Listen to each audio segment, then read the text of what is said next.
katika taifa zima la Tanzania tunasikia mambo mengi kuhusu mashambulizi kwa watoto wetu.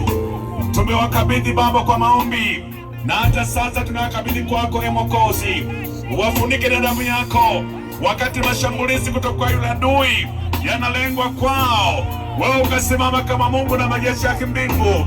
Tunaomba wainue watoto wetu hawa, wengine wanasoma shule, wengine Baba kwa vyuoni.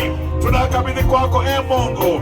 Watunze wewe Bwana, na roho zote za kuzimu na tamaduni mbaya na mambo yanayosema sasa Bwana, mmomonyoko wa maadili, uepushe vijana wetu na watoto wetu. Tunawakabidhi kwako Bwana, yule mwovu shetani asipate nafasi katika maisha yao. Kwa jina la Yesu uwabebe katika mikono yako. Kwa jina la Yesu uwakumbatie wewe Bwana.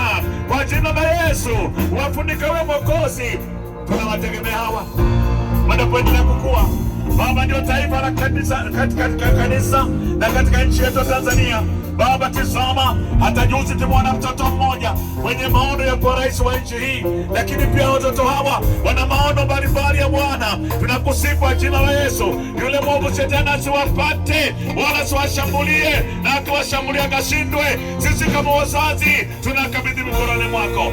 Watunze Mungu watoto wote wa Tanzania, watoto wetu wa Mbeya, watoto wote wa nchi hii, katika mikoa yote Tanzania nzima na mashuleni mote, katika jina la Yesu Kristo ninaomba na kushukuru. Amen.